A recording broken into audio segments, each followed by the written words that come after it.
ha sido el cierre del ingenio San Ramón, ha sido un día gris, no lluvioso, pero sí era un día gris, como si todo se estuviese confabulando para lo que iba a pasar.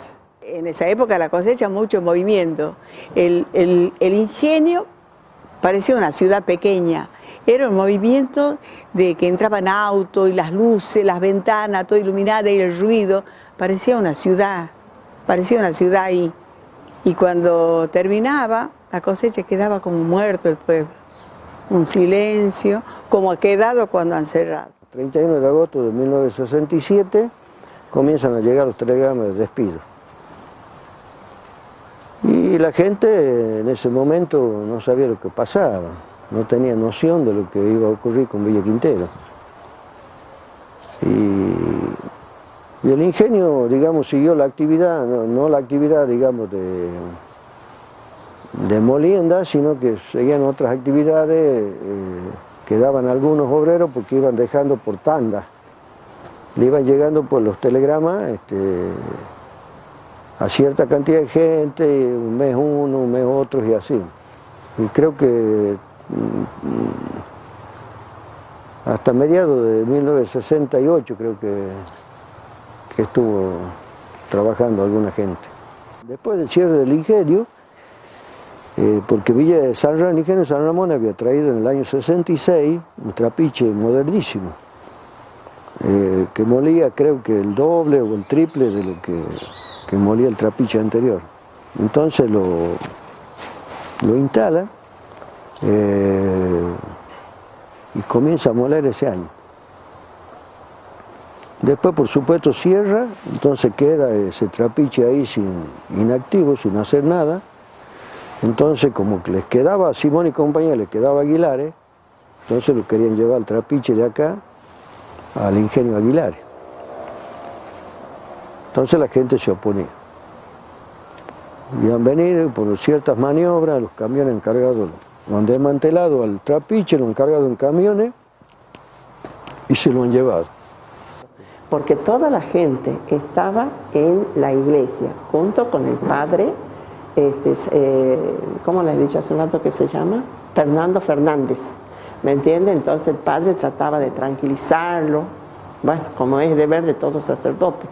Pero ¿qué es lo que pasa? El obispo de Concepción los estaba alentando que saquen las grandes maquinarias.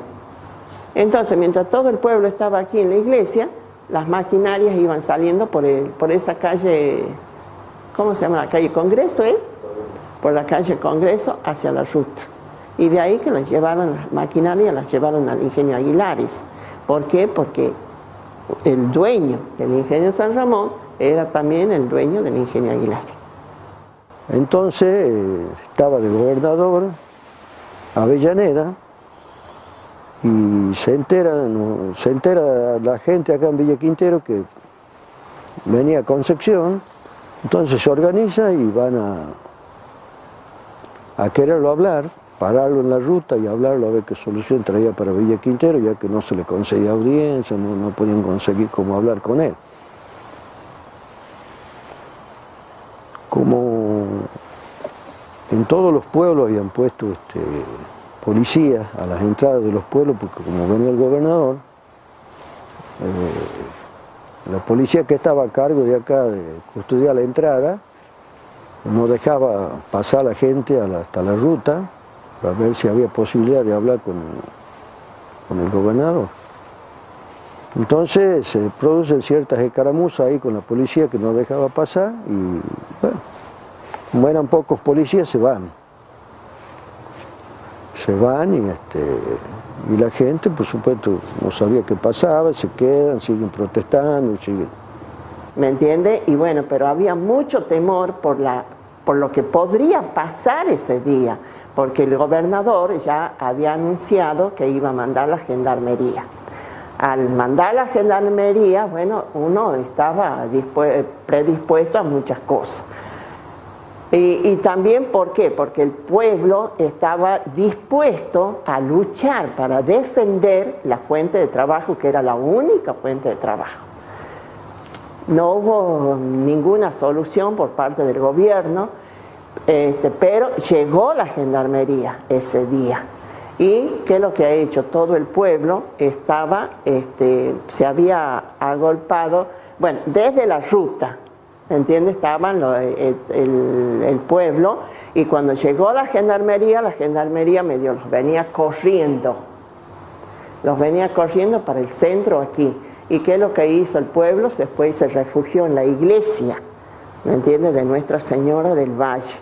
Ahí estaba, quien los apoyaba al pueblo ha sido el sacerdote del lugar, que era el padre Fernando Fernández. La policía luchaba, no le importaba de nada, no le importaba si había ancianos, no le importaba si había gente, si había criaturas, si había embarazadas, nada de nada. Y entre eso se encontraba mi marido, porque también era cañero, ¿no?